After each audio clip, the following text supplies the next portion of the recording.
So, welcome to LiberalViewer Sunday Live Clip Roundup. Thanks for joining me. I've got more than 36 clips on several different topics for what I think should be a good show tonight. As always, this is my weekly broadcast of the best clips from the Sunday morning news analysis shows from the corporate media here in the United States, along with my commentary between the clips.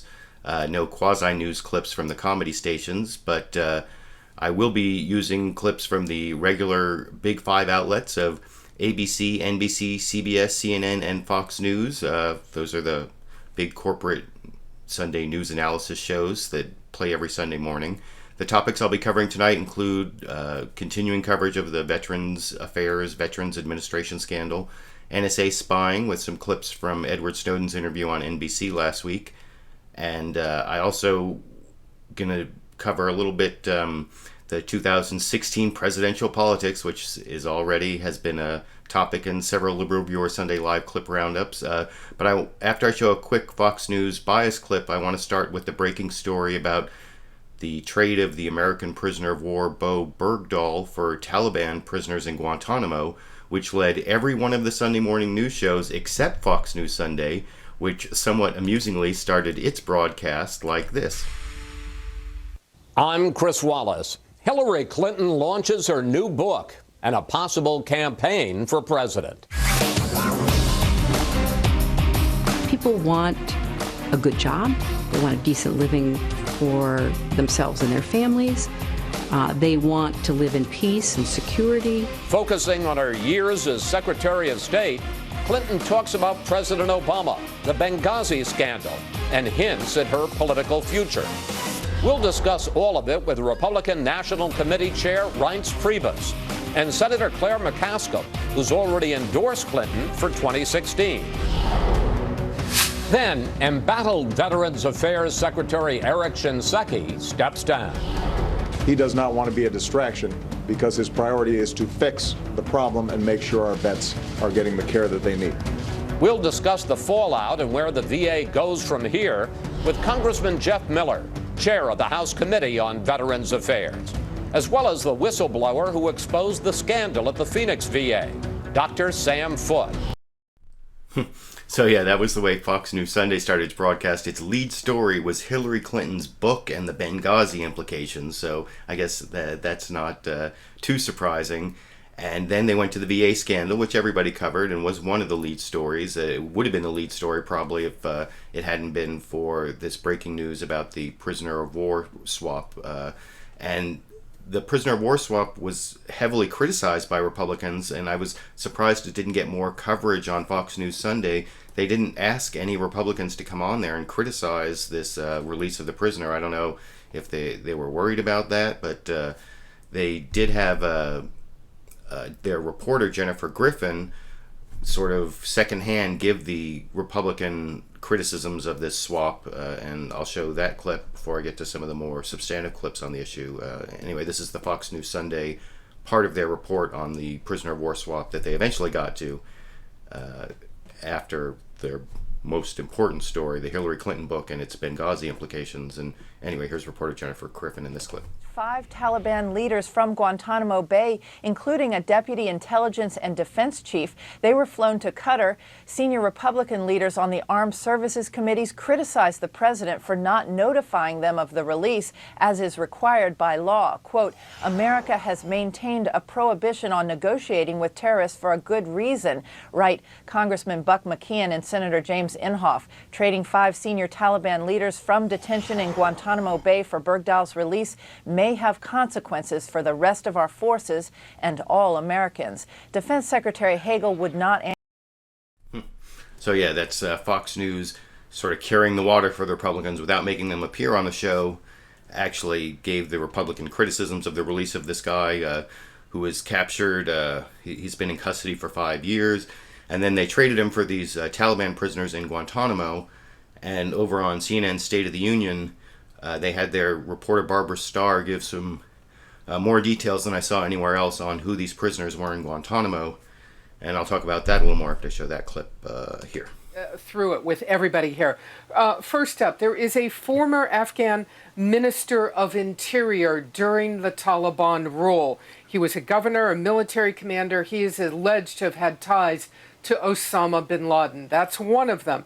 Next up, a deputy minister of defense under the Taliban, a senior military commander. He is wanted by the United Nations in connection with the killing of hundreds, if not thousands, of Afghan Shiites during the Taliban times. All of these guys, Taliban members. Another one, a third, senior Taliban commander during hostilities in those initial months with the U.S. and the Allies back in late 2001, especially he operating in northern Afghanistan. Another one, former deputy director of Taliban intelligence with possible links to Al-Qaeda. And finally, we have a member of the Taliban who was said to be associated with Al-Qaeda and was their chief of communications. You can see all of these men were senior operatives in Al-Qaeda and had quite a breadth of responsibility during those early days. So yeah, that was CNN State of the Union there, reporter Barbara Starr explaining some of the details of who these Taliban prisoners were. Now, some of them seemed like they were in the Afghan army when the Taliban was in control of Afghanistan. They were like army commanders or military commanders, and some of them seemed to be more in the Taliban government.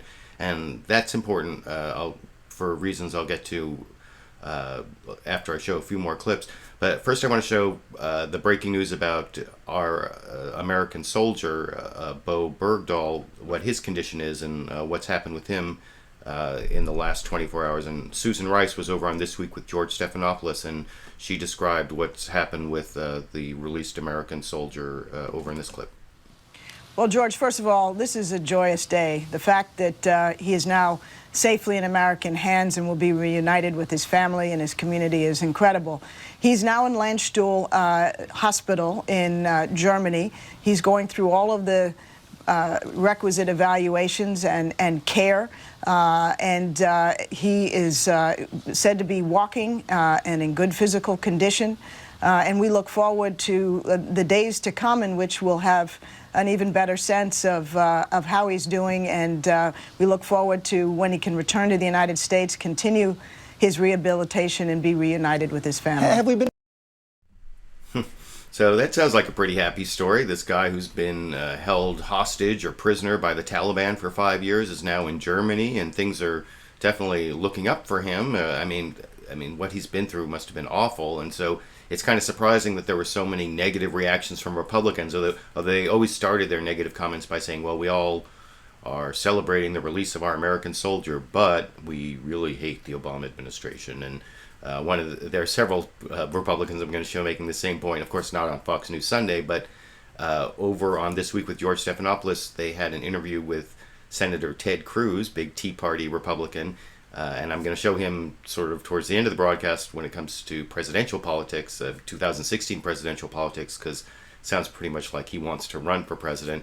But here he is giving his reasons why he's critical of the Obama administration with this prisoner swap between with the Taliban, and I'll talk about that a little more if I show that clip here. It's not the only way. We can go in and use military force as needed to rescue our fallen compatriots. But look, Sgt Bergdahl was fighting to capture these terrorists. Can you imagine what he would say to his fallen comrades who lost their lives to stop these people who were responsible, either directly or indirectly, for threatening or taking U.S. civilian lives? I mean, that's why we sent our soldiers there. And the idea that we're now making trades, what does that do for every single soldier stationed abroad? It says the reason why the U.S. has had the policy for decades of not negotiating with terrorists is because once you start doing it, every other terrorist has an incentive to capture more soldiers. Of course, that policy has been broken in the past, but your policy would be no trades, never? I think it is very disturbing that we are releasing 5 acknowledged terrorist Taliban leaders in a deal with terrorists. That precedent, and you know, unfortunately, George, it's part and parcel with the pattern we've seen of the Obama administration across the board. And you saw Ambassador Rice's response to your criticism of that pattern. Yeah, I'm not going to get into the whole West Point speech from Barack Obama. I already have too many clips this week, but you see Ted Cruz there talking about how he thinks that we shouldn't negotiate with terrorists, and also he said there that Well, I mean, the reason why the negotiating with terrorists thing doesn't make that much sense to me is because what I was saying before about the status of these Guantanamo prisoners was that they were really part of the Afghanistan government at the time we went into Afghanistan. That's not, the Taliban was the government of Afghanistan, and everyone seems to have forgotten that, and I'll show that more clearly later. And then the other kind of silly thing that Ted Cruz said there is that making this deal puts soldiers in danger because it makes them valuable as hostages, but like they weren't valuable as hostages to begin with. Like terrorists aren't already trying to capture American soldiers. That's the part of that I didn't really get. But of course, Ted Cruz was not the only one to come out very strong criticizing the Obama administration for this prisoner exchange. And another Republican who sometimes I've seen to be kind of reasonable as Republicans go, who came out very strongly against Obama on this, is Republican Adam Kinzinger, was over on NBC's Meet the Press, and he responded to a question from David Gregory, and he was happy that Bowe Bergdahl is home, but he also had heavy criticism for the Obama administration over here. Look, let me say this. Welcome home, Bo. There's a lot of questions about why he got captured, as you tried to get an answer to that you did not get an answer to in terms of abandoning his post. So I'm going to celebrate him coming home. The release of 5 mid to high-level Taliban is shocking to me, especially without coming to Congress. It says in the law you have to notify Congress, and then putting 5 people potentially back on the battlefield, even though our troops are out in 2016, which I think is shocking that the president once again went along with a timeline just like he did in Iraq. You now are going to have 5 people potentially on the ground targeting American troops, Afghan troops, and the Afghan people. There's a lot of questions that need to be asked here. This whole exchange is shocking to me, and I'm very disappointed. So that's Republican Adam Kinzinger, very shocked and disappointed with the Obama administration. And of course, as you might expect, another Republican who was out criticizing the Obama administration on this point was Senator John McCain, although you might not expect it because he used to be a prisoner of war. He spent several years as a prisoner of war himself, but he was not very happy with this prisoner exchange. And I'm going to show a couple. He was on Face the Nation talking to Bob Schieffer. And first, here he talks about the heavy price we paid to get this American soldier back, criticizing the Obama administration over in this clip. Understand the great joy and happiness of the Bergdahl family and friends, and we're all grateful that he has returned. I think there are legitimate questions about these individuals who are being released and the conditions under which they will be released. These are the hardest of the hardcore. These are the highest high-risk people. And others that we have released have gone back into the fight. That's been documented. So, and it's disturbing to me that the Taliban are the ones that named the people to be released. So, all I can say is that we need to know more information about the conditions of where they're going to be and how. But it is disturbing that these individuals would have the ability to re-enter the fight, and they are big, high-level people, possibly responsible for the deaths of thousands. So yeah, that's John McCain saying that the price was too high for the release of this soldier, and then he also specifically addressed the question of negotiating with terrorists, and he talked about also how Congress wasn't notified. There's this law that before anyone's released from Guantanamo, Congress has to get 30 days notice, and I'll show the administration response to that. But first, here's John McCain talking about specifically about the negotiating with terrorists and the failure to notify, and saying that Congress had kind of been given negative feedback on this idea years ago, and that's one of the things I heard on several broadcasts, that this same deal was available, 2, maybe even 4 years ago, and for some reason the Obama administration just decided to do it now, and I'll talk about that a little more after I show this clip of John McCain talking about that with Bob Schieffer on Face the Nation here. Just said, he said it is his understanding that Secretary Panetta said no way, no how are these 5 people to be released, but Secretary Hagel has signed off on it. Well, there was discussions that I heard way back, as far back as 2 years ago, to release these people. There was a bipartisan opposition to that, but obviously, what's done is done. Well, do you think it's some kind of a think- precedent being set here? Hagel says it's not negotiating with terrorists, it's a prisoner exchange. I think the big issue here is what's going to happen to these 5 individuals. If they re-enter the fight, then it is going to put American lives at risk, and none of us want that to happen, not Secretary Hagel or anybody. But if they are able to have, after a year in Qatar, to do whatever they want to do, there's no doubt they'll re-enter the fight. Other ones who've been released from Guantanamo have re-entered the fight. So yeah, that's 2 clips from John McCain criticizing this prisoner of war exchange for his various reasons, and then there was Adam Kinzinger as a Republican coming out against it, and of course Ted Cruz, and then the final Republican criticizing this prisoner exchange that I want to show a clip from is Representative Mike Rogers, the chair of the House Intelligence Committee. He also is very critical of the Obama administration on national security and terrorism-related issues, and here you can see him also criticizing the administration for negotiating with terrorists, talking to Candy Crowley on CNN's State of the Union in this clip. Well, I mean, obviously, we should be happy for the family. They've gotten their loved one back. That's very, very important. The methodology and what we used is very troublesome. Remember, Al-Qaeda in the Maghreb... And by the methodology, you mean? Negotiating with terrorists. Okay. Remember, this was an individual who was held by a terrorist group in another country, Pakistan. We know that to be true. Across northern Africa, the #1 way that Al-Qaeda raises money is by ransom, kidnapping and ransom. We have now set a price. So we have a changing footprint in Afghanistan, which would put our soldiers at risk for this notion that if I can get 1, I can get 5 Taliban released. And the problem is the way we're changing our footprint means we get less intelligence. That's already starting to happen, and we'll get more degradation of the ability to collect intelligence to even stop force protection efforts for our soldiers. That's why so many of us are so concerned about what really is a break with U.S. policy of not negotiating with terrorists. So, yeah, there's Mike Rogers saying that it's negotiating with terrorists, and also he, in other places, previous to his appearance this morning, had talked about how Congress wasn't notified, and that might be a violation of the law. And over on NBC's Meet the Press, David Gregory had Defense Secretary Chuck Hagel on, talking about his justification for not notifying Congress. And I'll talk about that a little more after I play that clip here. United States members of Congress have said, look, Congress is supposed to be consulted before there's any prisoner exchange, especially prisoners from Guantanamo Bay, hardened Taliban fighters who have been linked to killing Americans in a theater of war in Afghanistan.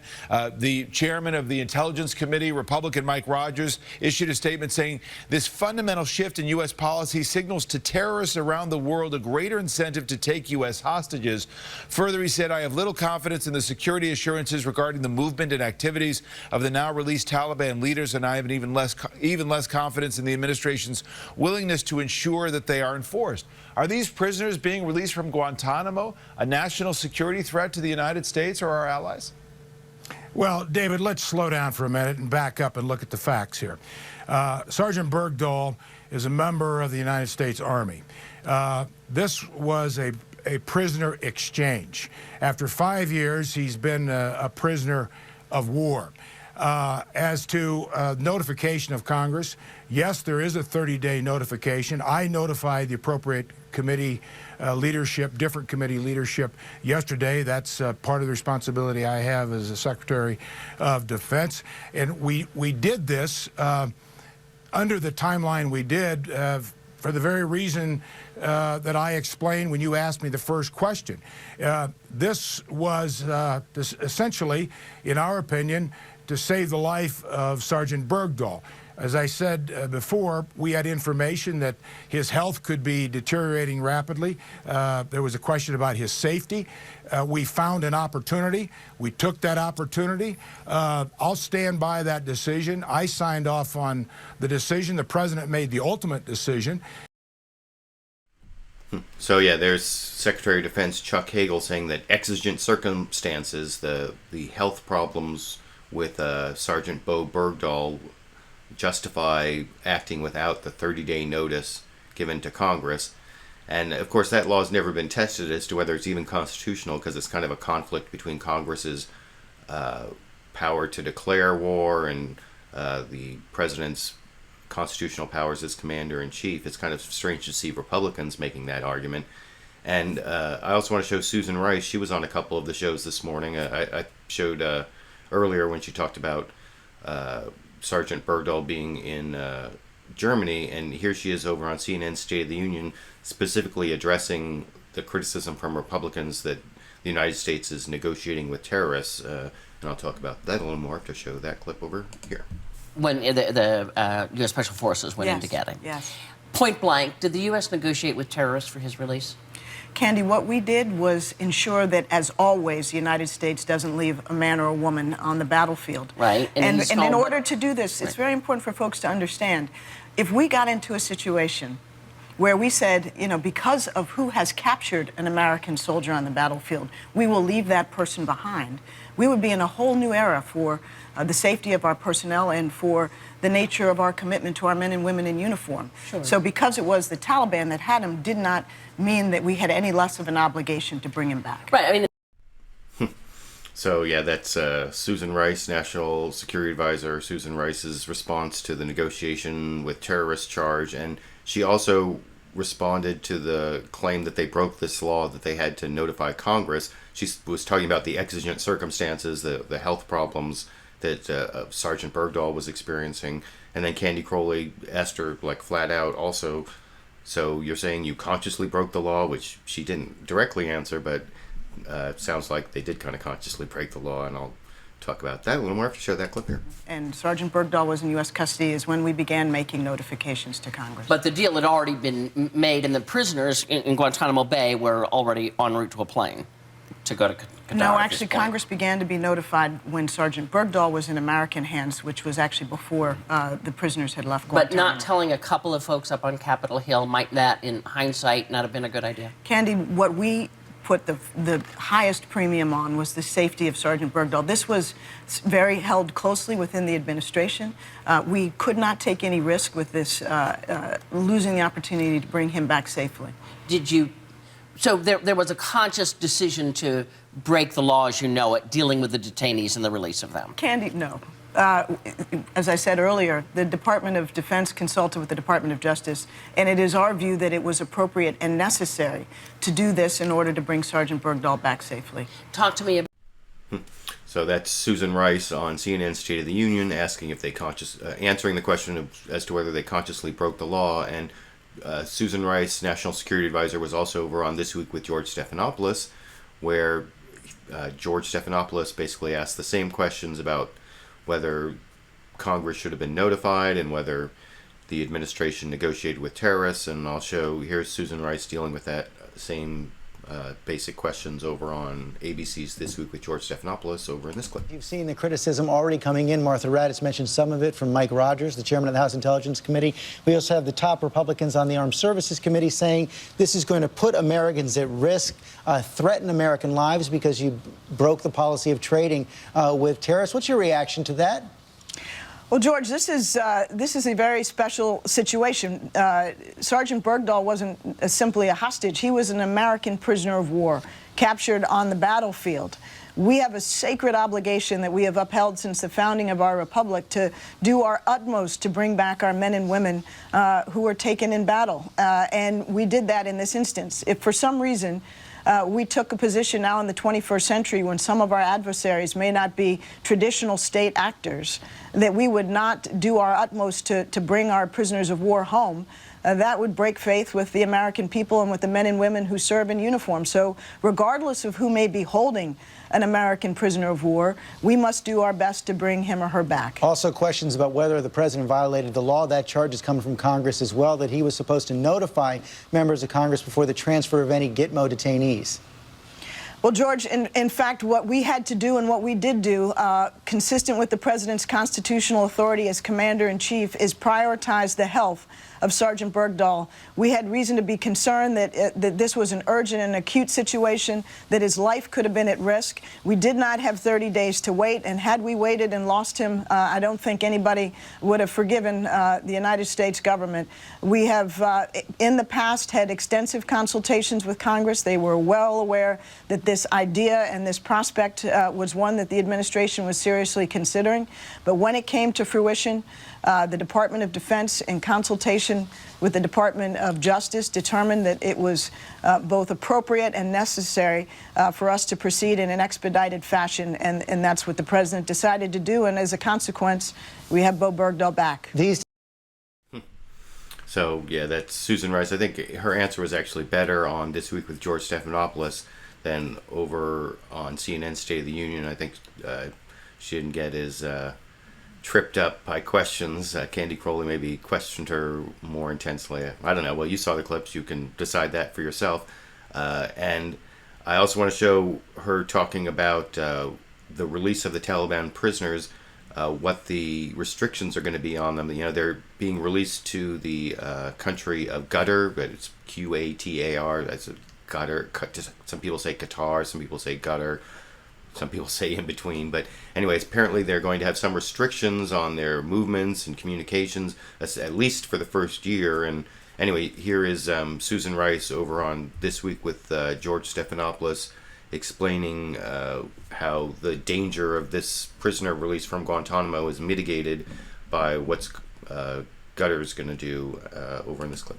The question, though, is the law requires assurances that they're not going to be able to return to the battlefield. Senator Sexby Chambliss is saying those assurances so far are feeble. What assurances do you have?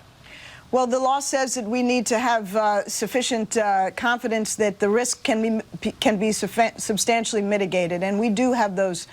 We do have that confidence based on a detailed understanding with the government of Qatar, based on President Obama's personal communication with the Emir of Qatar on Tuesday when it looked like this possibility might be imminent, and those assurances relating to the movement, the activities, the monitoring of those detainees give us confidence that they cannot and in all likelihood will not pose a significant risk to the United States, and that it is in our national interest that this transfer have been made.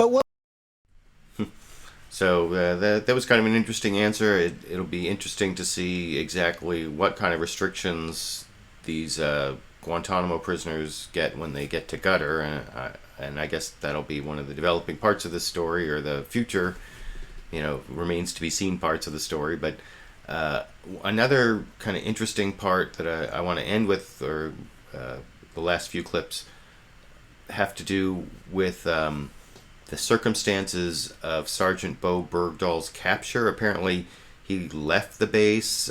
Maybe he went AWOL, and then his father was like speaking to him in Pashtun and said that he had some difficulty speaking English, possibly.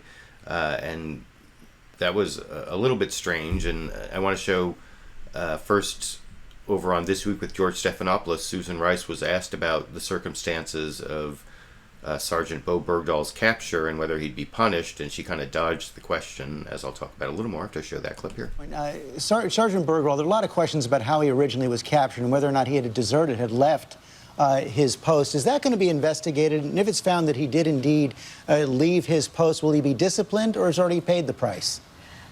Certainly, anybody who's been held in those conditions in captivity for 5 years has paid an extraordinary price. But that is really not the point. The point is that he's back.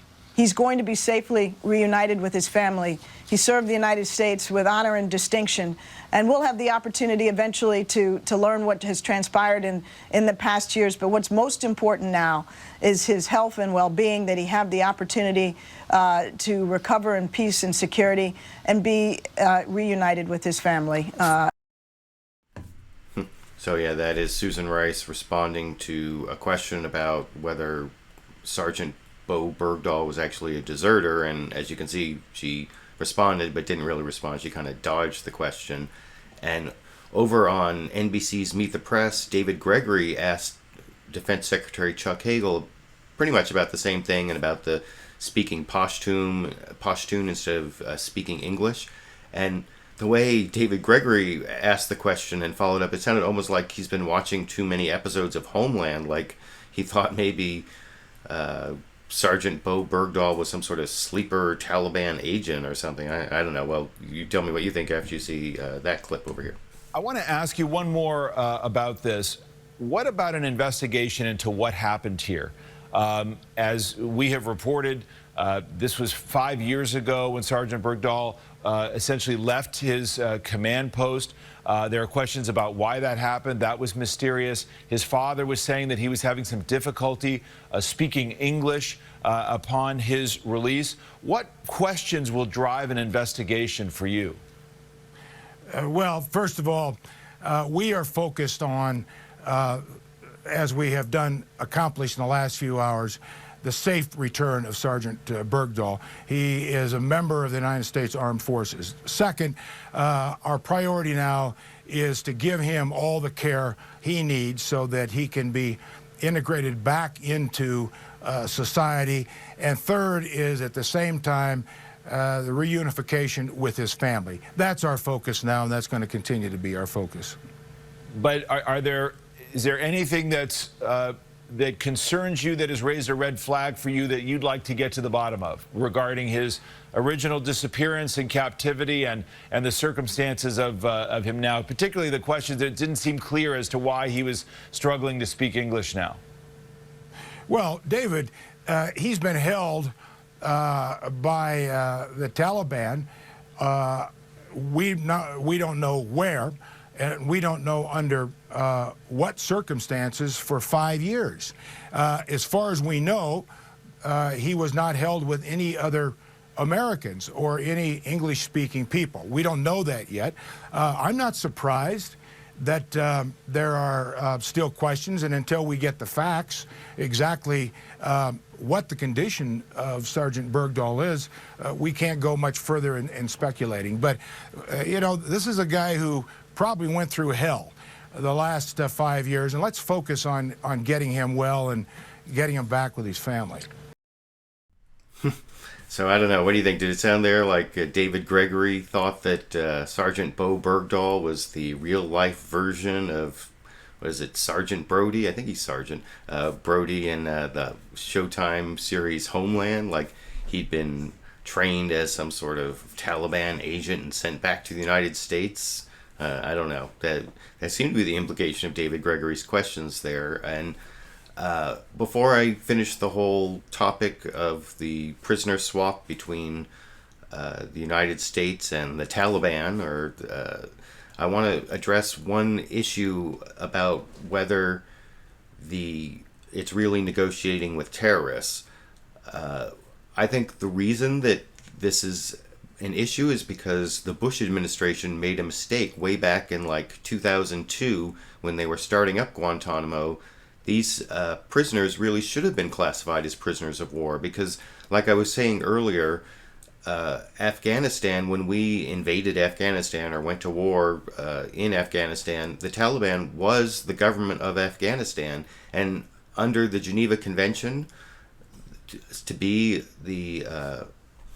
to qualify as a prisoner of war, I've actually put a link down in the video description to an argument I had back in 2002 when they were opening Guantanamo, where I talked about what a prisoner of war is.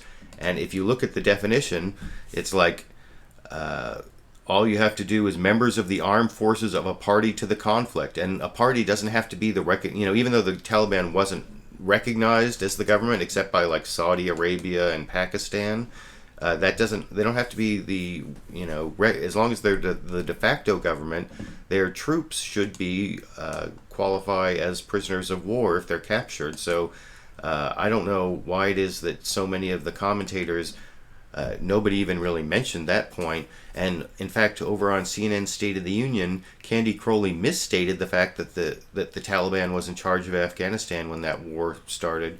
Everyone seems to have forgotten that. And she was having this discussion with Representative Mike Rogers where they both kind of assumed that the Taliban was just this terrorist group and not the government of Afghanistan at the beginning of the conflict.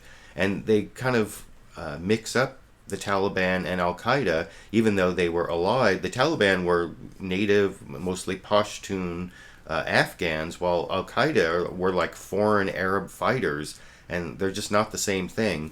And even Al-Qaeda fighters might have qualified as prisoners of war if they were a associated militia with the Taliban, but certainly the members of the Taliban and in the Taliban military, when they were the government of Afghanistan, should qualify as prisoners of war, which was totally lost in the discussion between Candy Crowley and Representative Mike Rogers over in this clip. Truth is, we weren't really ever at war in Afghanistan against Afghanistan or Pakistan or any country. We were at war with a group, expanded to groups, but nonetheless, in the world of asymmetric warfare, where we are fighting groups and not nations, we used to do prisoner exchanges with nations all the time when we were at war with them. Why not now? Because, again, the Haqqani Network is a terrorist organization. It is not a nation state. They don't control government services or anything that but even we were at close war to with resembles. them. Yes? Well, we're at war with anyone that declares war against the United States, which is Al-Qaeda and its affiliates and those who provided resources right, and to do bad therefore, things. If you're at war with this group, as you would be with a state, with Germany or, in the past, don't you of necessity have to negotiate a prisoner exchange? No, here's where I disagree completely. Now, we have other means to use. And remember, they came to Congress about a year ago and said, we're thinking about doing these negotiations. And by the way, they didn't get a very warm reception from either party in the national security committees. They said this is fraught with trouble. Well, so this all of a sudden comes a year later. They didn't notify Congress. I think they violated the law in 2 different places here. Why? Is because this is morphing into different places. So an Al-Qaeda affiliate in now Africa looks a lot and functions a lot like the Al-Qaeda affiliates operating out of the tribal areas in Pakistan. You can't, if you negotiate here, you've sent a message to every Al-Qaeda group in the world that says, by the way, who are holding U.S. hostages today, that there is some value now in that hostage in a way that they didn't have before. That is dangerous. And so our argument is, listen, we don't fight this like we would fight a nation-state war. You can't. And you shouldn't negotiate with terrorists for this very reason. So yeah, in that whole discussion, I have a lot of respect for Candy Crowley as a journalist. I've seen her do a lot of good things and confront politicians with facts, but I think she got the facts totally wrong in that last clip. She said that we were never at war with the nation state when we actually did go to war with the government of Afghanistan at the time. We toppled the government of Afghanistan using the Northern Alliance and our air power fairly quickly, but at the time we started the war, the Taliban were the government of Afghanistan, and that's why these Taliban prisoners in Guantanamo should have been prisoners of war from the beginning, and that alleviates a lot of this controversy over negotiating with terrorists. At least I think so. That's my opinion. You can let me know what you think in the comments section, which hopefully I'll have a chance to get to briefly at the end of the broadcast. But the next topic I want to cover, this last week, Edward Snowden sat down with Brian Williams from NBC News and did an extended interview, and some interesting facts came out and some interesting justifications from Edward Snowden responding to criticisms from a lot of people, both Republican and Democrat. A lot of politicians seems to see him as a traitor rather than a patriot, and that seems to be the big dichotomy in the press. They don't seem to see any sort of place in between. But I want to show a few clips from that interview and then a couple clips responding to Edward Snowden. First, I want to show Edward Snowden talking about whether he did harm to U.S. national security, which was one of the first questions that Brian Williams asked him in the interview. And I'll talk about that a little more after I show that clip here. Say you have badly damaged your country. I'd say, can you show that? Is there any demonstration? Because I've been asking the United States, the press has been asking the United States government for a year now, if after a year they can't show a single individual who's been harmed in any way by this reporting, is it really so grave? Is it really so serious? And can we really trust those claims without scrutinizing them? I'd argue that we can't. But we should be open to it. It's fair. The possibility exists. And if this has caused some serious harm, I personally would like to know about it. Former NSA Director Keith Alexander has said, you have done, quote, significant and irreversible damage to the nation. He said there is, quote, concrete proof that terrorist groups and others are taking action and making changes, and it's going to make our job tougher. And this amounts to telling our enemy our playbook. So what's interesting is that we see the exact same language, the exact same accusations being leveled against whistleblowers, being labeled against any critic of any government program throughout history, throughout time. So yeah, there's Edward Snowden saying what I've seen him say in previous interviews, or in I think he said in an article he wrote that those who say that he's harmed U.S. national security have never been able to come up with evidence. And next I'm going to show a clip from Defense Secretary Chuck Hagel. David Gregory asked him about that and said, well, can you give any evidence? And he said there's plenty of evidence, but actually didn't give any evidence, as you can see for yourself over in this NBC clip from this morning here. David, his disclosures have damaged the security of this country, and I'm not going to get into a point-by-point inventory of the specifics of how he's done that. I think it's been very clear. Every responsible position in our government who has had any responsibility for security or intelligence, from NSA, from Cyber Command, to the Defense Department, from the State Department, have said the same thing. Let me assure you, there is plenty of evidence. He did damage to the security of this country. So Defense Secretary Chuck Hagel assures us there's plenty of evidence, but again doesn't really tell us what that evidence is or provide any evidence.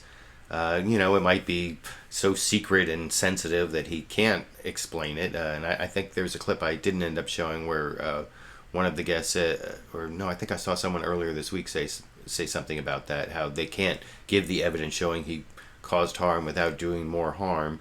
But, you know, without the evidence, it's certainly not a slam dunk that he's harmed anyone.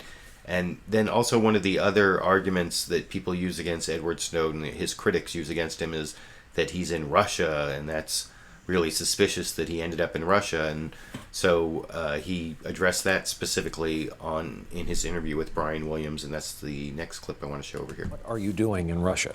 All right, so this is a really fair concern. I personally am surprised that I ended up here. The reality is I never intended to end up in Russia. I had a flight booked to Cuba, onwards to Latin America, and I was stopped because the United States government decided to revoke my passport and trap me in Moscow airport. So when people ask, why are you in Russia? I say, please, ask the State Department. So that sounds actually like a pretty good refutation of the claim that he ended up in Russia through some plan of his own or some, design to be a Russian spy. And then he actually specifically responded to charges that he's under Russian influence in the next clip from that interview I want to show you here. The high-ranking American official said to me, if Snowden's equivalent, a Russian kid, was in our hands in the United States, we would be working mightily to, A, befriend him, and absent that, infiltrate what he has, what he knows. What has your relationship been to the host nation? Have you met Putin? Have you spoken with Putin? Right, so I have no relationship with the Russian government at all. I've never met the Russian president. I'm not supported by the Russian government. I'm not taking money from the Russian government. I'm not a spy, which is the real question. The best way to make sure that, for example, the Russians can't break my fingers and compromise information or hit me with a bag of money until I give them something was not to have it at all. And the way to do that was by destroying the material that I was holding before I transited through Russia. People are going to find it.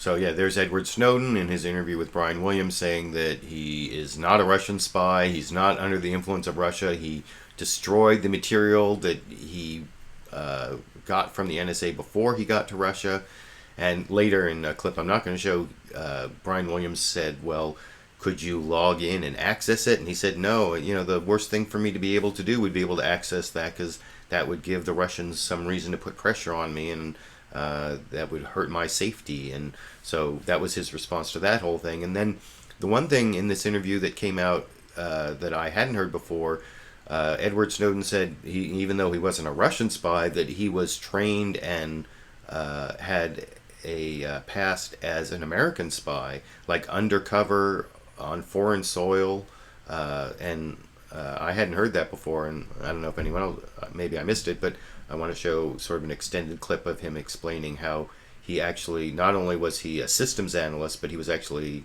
an undercover agent. I mean, if you believe what he's saying, over in this clip. Yourself, were you trained as a spy? Specifically, I'm talking about the titles, systems analyst, contractor.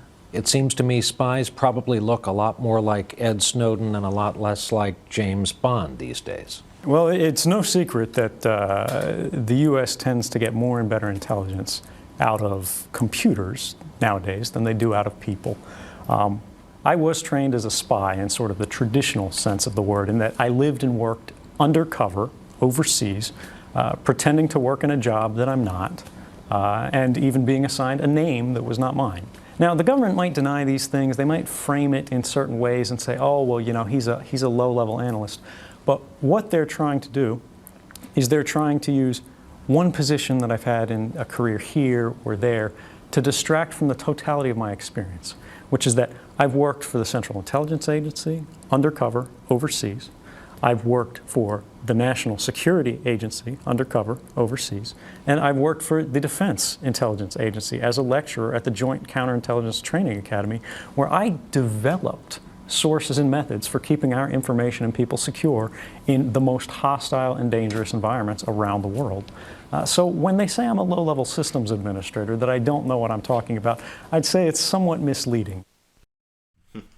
So yeah, there is Edward Snowden revealing that he was not only a systems analyst and a computer guy for the NSA and a contractor, but at different points in his career was actually an undercover agent working for the CIA, the NSA, the DIA, Defense Intelligence, and he did try to be special forces. That was part of the interview I didn't show. That I forgot for the live show to put a clip down to the whole NBC interview, but with Edward Snowden. But I will, if you're watching this as a recorded show, down in the video description I will have a clip, a link to the full 40-something minute interview with Brian Williams, and it's definitely interesting and worth watching. One of the things he says in clips that I'm not going to show is that he not only was a spy and an undercover agent, but that he, learned all sorts of things in that capacity. And I don't know if what he's saying is true or not, but what I did see was over on CBS's Face the Nation, General Michael Hayden, who was both CIA director at one point and NSA director, responded to what Edward Snowden was saying there, and basically said that he sounded really slick but dishonest. He said that it didn't really have the ring of truth, as you can see over in this clip. He now tells us in this interview that he was trained as a spy. Should we believe that? Well, the first impression I got from the interview is that young Mr. Snowden is a far better spokesman for himself than Glenn Greenwald is. It's a very impressive, well-controlled, well-prepared performance. That said, Bob, if that had been a job interview, if that young man had been in front of me and saying those kinds of things about his experience, I would have been all over his references, trying to confirm that which he had claimed, because frankly it didn't have the ring of total truth in his describing the roles that he had had over the past 7 or 8 years. He says that he has not met with President Putin of Russia.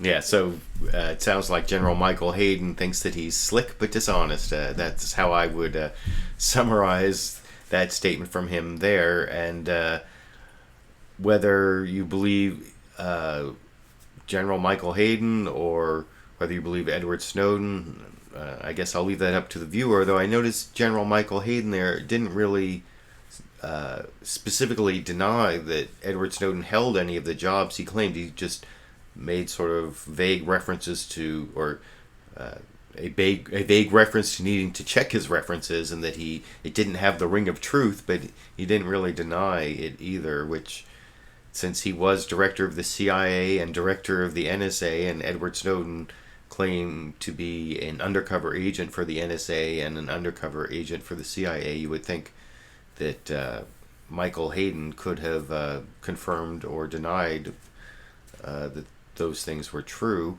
And one of the things I noticed about the Face the Nation interview with Michael Hayden is that when Bob Schieffer introduced him at the beginning of that segment, he actually bolstered his credibility and said that he was there to provide a reality check for what Edward Snowden said. And you can see Michael Hayden gives a little smile for getting that support from, I don't know, maybe they're friends or something. I don't know. Bob Schieffer's been a reporter for a long time, and that's one of the dangers of being a long-time Washington, D.C. reporter, is you start making these friendships that might color your journalistic integrity, or I don't know. Well, I'll show you the introductory clip that I'm talking about, and then you can decide for yourself over here. Well, welcome back to Face the Nation. The former NSA computer technician turned leaker Edward Snowden gave his first major television U.S. Interview last week to NBC News. And we want to welcome Michael Hayden, who's a former head of the CIA and the NSA, now works for the Chertoff Group, for some reaction to that and a reality check on some of Snowden's new allegations. General... So you can see how General Michael Hayden there gave a smile when he was bolstered by Bob Schieffer as providing a reality check to the allegations from Edward Snowden. That seems a little bit biased to me from CBS and Bob Schieffer. You can tell me what you think down in the comment section. And those are the clips I want to show on NSA Spying for the broadcast. And the next story I want to move to might have actually been the lead story on all the broadcasts if it hadn't been for this POW exchange, or prisoner exchange, with the Taliban Guantanamo prisoners. And that's the ongoing Veterans Affairs scandal, the Veterans Health Administration and the medical care that they give to our veterans in the United States. There was allegations that there are secret waiting lists because the Veterans Administration put down these accountability standards that veterans were supposed to get an appointment within 14 days. So it looks like there are a lot of places where they've been keeping secret waiting lists where they wouldn't put them in the computer system as having asked for an appointment until they were within the 14-day window, to make it look like people weren't waiting that long. And there were a lot of people talking about this scandal this week, because the big development was that the head of the Veterans Affairs Department, a cabinet level position in the Obama administration, General Shinseki, actually resigned this week. And there were a lot of people saying that, a lot of Republicans lauding General Shinseki, but saying it's good that he went, and a lot of people were calling for his resignation, although I'm not sure it really solves the problem. And one of the Republicans talking about that was Senator John McCain over on Face the Nation, where he, as seemed to be the par for the course, started off praising General Shinseki as a great hero for our nation, but then went on to say what he thinks should happen next over in this clip. Just a scheduling problem in the VA. It is, in the words of the Inspector General, a systemic problem. And one of the keys to solving this problem, as I campaigned, if I might say, is to give the veteran the flexibility to get the care that he or she needs at the closest and most available place. There is VA facilities that are unique and wonderful. traumatic brain injury, PTSD, prosthesis, war wounds, and they're the best at it. But why should a veteran have to get into a van and ride 3 hours to get to Phoenix in order to have a routine medical care taken care of? Why doesn't that veteran have a card and go to the caregiver that he or she needs and wants? And that's the solution to this problem, is flexibility to the veteran to choose their health care, just like other people under other health care plans are able to do. And this is a situation that the president needs to call together the best people he can find. I'd ask General Petraeus. I'd ask Tom Coburn. If there's anybody in Congress that knows more about health care, then Tom Coburn should be the next Secretary of the Veterans Administration, in my view. Call them together and say, in 2 weeks, I want you to tell the American people what we need to do to fix this. We could do that. Instead, the president seems to be blaming it on a scheduling problem. Well, well, I think I cut out the beginning of that clip where John McCain said good things about General Shinseki, or maybe that's in a different clip. I guess I'll find out before the end of the show. But I thought that was interesting, where he said that that veterans should have the flexibility that everyone has in their health plans. But of course, a lot of people don't have that much flexibility in their health plans. And then he suggested Senator Tom Coburn, who's a physician, as the next Secretary of Veterans Affairs, and somehow I don't think that'll be President Obama's choice, but he hasn't named his choice, so I guess we still have to wait and see on that one. And I also want to show a clip from Defense Secretary Chuck Hagel, who basically did the same thing that I said that McCain did, although I didn't show the part of it where he lauded Shinseki and then went on to say what needed to change. But that's basically what former Republican senator and now Obama administration defense secretary did when he was asked about it on NBC's Meet the Press over in this clip. It must be fixed. That's first. Let me first address General Shinseki. As President Obama said in thanking him for his service to our country over an entire career, we owe Shinseki that debt of gratitude for his service. Now, the bigger issue, which you have just asked me about, there are problems. We know from the VA's Inspector General's early and initial investigation that they are probably systemic. We need more facts. But the fact is, as President Obama said, we are going to act now. We must act now to fix whatever is wrong. I'm committed to do that as Secretary of Defense, to continue to help Veterans Administration leaders. We do that now. We work very closely with the Veterans Administration. We'll continue to do that. We'll continue to offer everything we can offer in order to assist them. But we have no higher responsibility in our country than to take care of these men and women whose selfless service we depended on and continue to depend on to this day. And we'll fix it. So there's Defense Secretary Chuck Hagel first saying some good things about the resigned Secretary of Veterans Affairs, Eric Shinseki, and then going on to say what needs to change. But the one person who actually listed some accomplishments of General Shinseki as Secretary of Veterans Affairs was Senator Bernie Sanders, who he caucuses with the Democrats, but he's actually an independent. I think he actually has called himself a socialist, and he talked about some of the good things that General Shinseki did outside of this whole waiting list scandal when he, as head of the VA, when he was talking to Bob Schieffer on Face the Nation on CBS in this clip.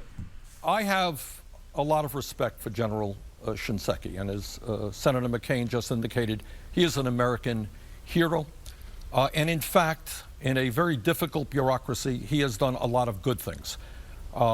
He has transformed, you know, Bob, not a lot of people know this. When Shinseki came in after the Bush administration, they were processing 1 million claims a year in paper. They didn't have an electronic system. That takes a lot of work. I know it's hard to believe, but it's true. Furthermore, we have reduced homelessness very significantly, something that has been a long-term problem.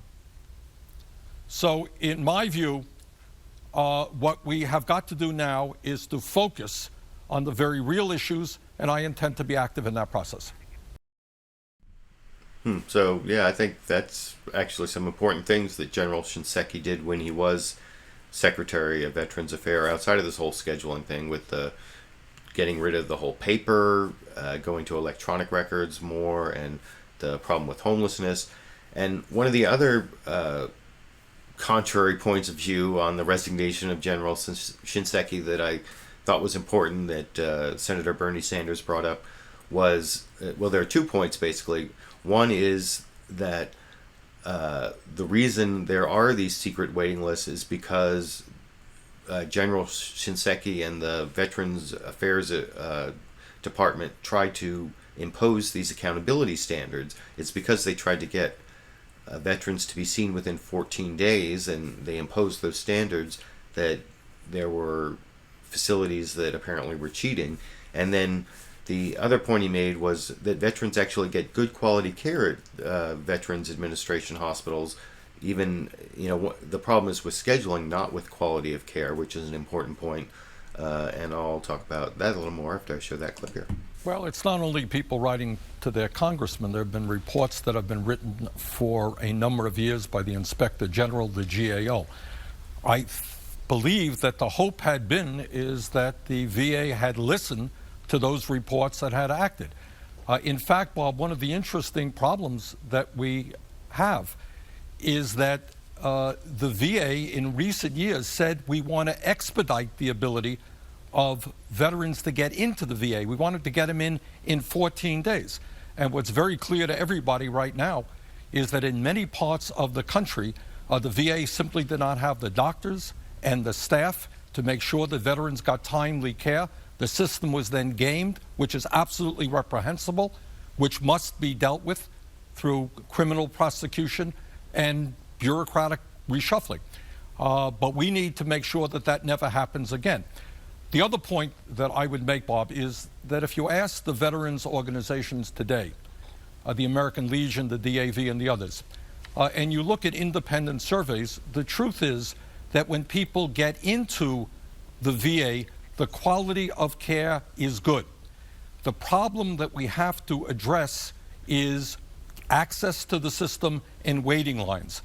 We are going to introduce legislation either tomorrow or Tuesday which addresses, I think, the short-term needs to make sure that any veteran who is on a long waiting line will be able to get the care that he or she needs, either at a private facility or a community health center or DO, Department of Defense base. But longer term, what we have to do within the VA is to make sure that they have the primary care physicians, the nurses, and the staffing they need to provide the quality of care that our veterans deserve in a timely manner. So yeah, what Senator Bernie Sanders of Vermont said there about short-term and long-term solutions, I think, is important, because he only thinks the giving veterans access to private facilities, and he also had some other, community clinics and even like defense facilities for active military. Providing access to all those facilities would be a short-term solution, but long-term, he wants to expand the Veterans Administration or the Veterans Affairs, Veterans Health Administration, so that they just have a lot more primary care doctors. And I want to show Paul Reickhoff, who's the head of one of the veterans groups, who was calling for Shinseki to resign. He actually confirmed what Bernie Sanders said there about veterans getting good quality of care and just scheduling being the problem. When he was asked by David Gregory, talked about the Inspector General report and some of the things they found in the Phoenix Hospital, and I'll show that clip here. It must be fixed. That's first. Let me first address General Shinseki. Remind our viewers about some of the key points here about the wait for care. This is what the Inspector General found. 1,700 veterans not even on an official appointment waiting list. An average wait of 115 days for a first appointment. Hospital leadership, quote, significantly understated time that veterans waited for first appointment. Paul, your experience with veterans, is this a fair statement? They're happy with the care once they get it, Yeah, quality care is generally good, but access to care has been horrible and continues to be horrible. And this is not an isolated situation. And the needs are greater. The needs are greater, and they're growing. This is not an isolated situation. The IG is investigating 41 other cities. So this scandal is very far from over. We need folks to know that now the fact that Shinseki's gone is a good step, but the new person has to be empowered. We need oversight. We need accountability. We need an influx of technology and talent, and we need America to stay focused. We're going to need their focus. Well, focus. So I don't know if people are going to stay focused or the resignation of Shinseki is going to change the story somehow. But before I leave the Veterans Administration scandal topic, I want to show two clips from the Fox News Sunday coverage, which they had Dr. Sam Foote on, one of the original whistleblowers, and he basically talked about how this problem comes not just from the new veterans from Iraq and Afghanistan, but the aging veterans and also the expansion of the mission of the Veterans Affairs or the Veterans Affairs Department or Veterans Administration, and I'll talk about that a little more after I show that clip over here. Chairman Miller, the number of primary care visits to the VA has jumped 50% in the last 3 years, but the number of primary care doctors rose only 9%. Dr. Foote, the VA budget, it's not a lack of money. The VA budget has tripled since 2000. So I guess one of the questions is, should the VA be taking care from the moment that a veteran leaves the service of every veteran for life, or should there be some more targeting, that if it's a service-related problem or if a veteran is destitute, that yes, the system will take care of them, but if a veteran is getting old and it's just an age issue or a health issue unrelated to his service, that the VA should not be responsible?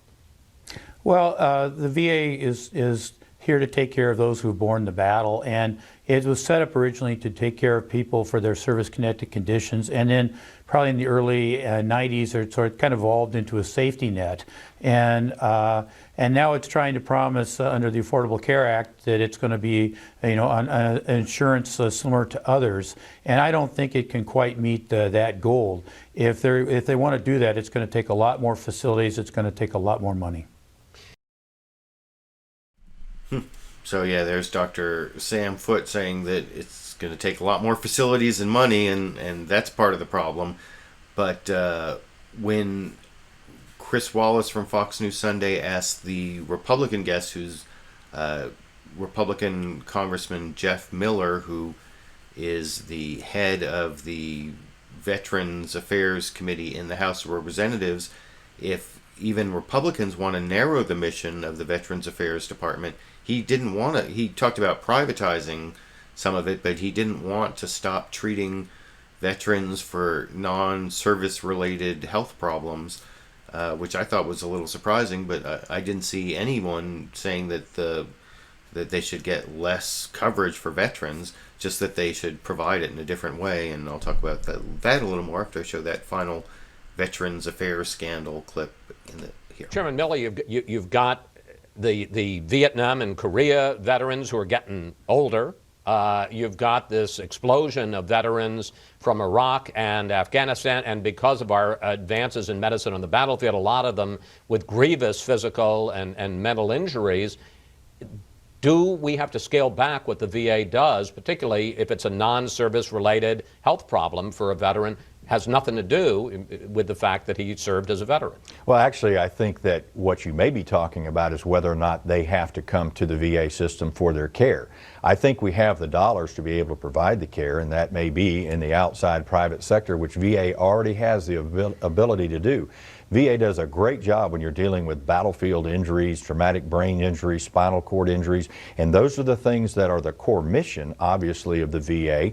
And yes, we have had additional veterans come into the system, but the vast majority of the new veterans that are being enrolled into the system are, in fact, older veterans from Korea and Vietnam with aging issues, and they don't necessarily have to be treated at a VA hospital. Should they be the responsibility of the VA at all? Well, there's no reason not for us to treat those who have borne the battle, worn the uniform of this nation. We have the money to be able to do that, and they want to throw up the fact we don't have enough doctors.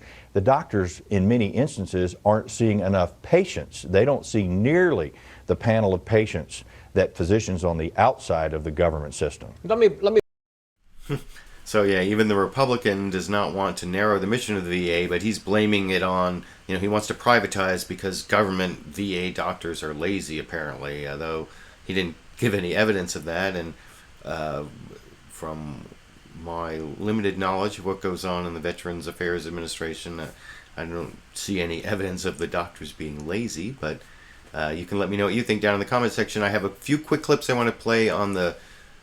So a big topic has been the 2016 presidential campaign. That always seems to be a topic, even though we're still in 2014. And I want to show first a clip of Ted Cruz over on This Week with George Stephanopoulos. When George Stephanopoulos brought up the fact that he sounded like he was running for president, he didn't even bother to deny it, which it seems most people do when that topic comes up, but not him, as you can see for yourself over in this clip. In 2014, we should be saying, and I think a great many Republicans are saying, we will repeal every word of Obamacare because it isn't working. A lot of Republicans starting to run away from that, but you sound like you're ready to run for president. What I'm ready to do is to make the case to the American people that the path we're on isn't working. That the people who have been hurt the most by the Obama economy are the most vulnerable among us. They're young people, they're Hispanics, they're African Americans, they're single moms. A few weeks ago I was in Nebraska, and a single mom came up to me at a rally, and she hugged my neck, George. And she said, I have 6 kids at home. My husband left me, he's not paying child support. I'm working 5 jobs. None of them are even 30 hours a week because of Obamacare. I'm having a hard time even putting basic food on the table for my kids, and I never see my kids. What we're doing isn't working, and those are the people we need to be fighting for so that Americans can have a chance at the American dream again. Well, we just heard. So yeah, it sounds to me like Ted Cruz is running for president because he didn't deny it, and then he went into his long tirade about how Obamacare is starving Americans, and I don't know what you think about that, but I want to show also a few clips from Fox News Sunday where they covered the Hillary Clinton book. As I showed you in the first clip, was the lead story on Fox News Sunday, and then Chris Wallace teed up these questions slanted against Hillary Clinton to some of the guests. First, to Republican Party Chair Reince Priebus. Here is a anti-Hillary question teed up very nicely to Reince Priebus by Chris Wallace on Fox News Sunday this morning here. Of her book, Senator Clinton says that you and other Republicans are exploiting this tragedy. She writes this: I will not be part of a political slugfest on the backs of dead Americans. It's just plain wrong, and it's unworthy of our great country. Those who insist on politicizing the tragedy will have to do so without me. Chairman Priebus, do you think that Clinton is trying to cut off discussion of Benghazi, and do you think she's trying to get out of testifying before the new House Select Committee? Well, I wouldn't doubt that, but, Hillary has been playing politics with this issue from the very beginning, and now she's launching a political defense, an organized political defense. I mean, how did this chapter get leaked to the newspaper? It got leaked because, obviously, their people are trying to preempt or stop any more criticism that she's been receiving on Benghazi. But she, from the beginning, as Secretary of State, should have known that this was al-Qaeda the entire time. And now she's claiming somehow that this is a political attack. She played a part in the White House's cover-up of what this is all about in Benghazi. It was a terrorist attack. Our heroes and diplomats have died and were murdered. And she continues to play politics. Hillary Clinton is politics 24/7, and this is no different. This is not going to end. We are going to continue to pursue this, and she needs to answer the tough questions as to what happened and why it is. Well, let me ask you.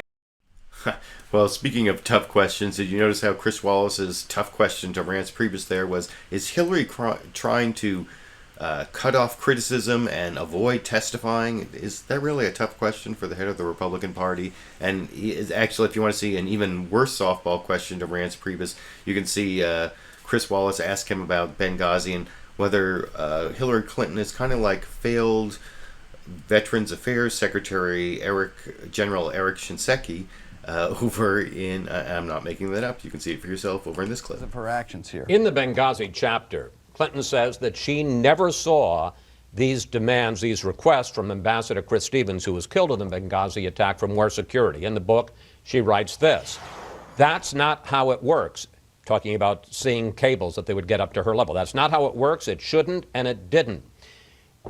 Do you see parallels between Clinton and VA Secretary Shinseki, who also says he wasn't getting the information from lower-level people? Well, I mean, I think that's a good point. And I also think it brings us back to Barack Obama. I mean, here is the president that in 2005, when he was senator, he said he was going to fix this issue in regard to the VA. Getting to your question, though, Barack Obama also said, you recall, in 2008, that no detail, no issue was too small for him to tackle. Yet now he comes on television 2 days ago and says, hey, listen, the Secretary of the VA couldn't possibly know these details underneath because, you know, it's unfortunate he wasn't getting the information. Hillary Clinton's saying the same thing. Well, it's too much minutia for me to understand what's going on. You're the Secretary of State. Now you're launching a political response and saying that you don't want to play politics. I don't think she's any different than Barack Obama. I think they're one and the same. I think her career over a long period of time is insignificant in accomplishment. Well, let me and ask I think we're So yeah, that's Reince Priebus giving us a preview of what Republicans are going to be saying about Hillary Clinton in the primaries, assuming she decides to run for president. And as to what the response will be, well, over on Fox News Sunday, they did have Democratic Senator Claire McCaskill from Missouri, and she kind of explained what would be a scandal, and if there were a scandal in Benghazi, what might that look like, and what isn't. That, you know, there's no there in the Benghazi scandal, and this is what would be a scandal, but isn't there over in this clip. Saw what the talking points that were out there, and the point is this, Chris. We will never know all of the motives of the people who, in fact, attacked Americans that night.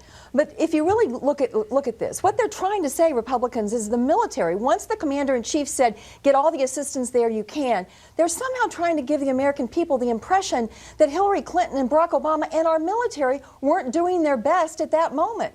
Of course everyone wanted to save American lives, just like they saved an American life yesterday. And the interesting thing to me about the release of the POW of Sgt Bergdahl is the Republicans immediately started criticizing that. We save an American life on foreign soil, the president and foreign policy gets criticized. We lose American lives on foreign soil, the president gets criticized. Are you seeing a theme here? I'm going to... Yeah, I am seeing a theme. I have to agree with Senator Claire McCaskill there, and I'm glad that at least appeared on Fox News Sunday this morning. Those are pretty much all the clips. One criticism I have of all the broadcasts is there was no coverage of the election in Ukraine that took place last Sunday. They never talked about the results. The closest they had to talking about that was this during the commercial on This Week with George Stephanopoulos.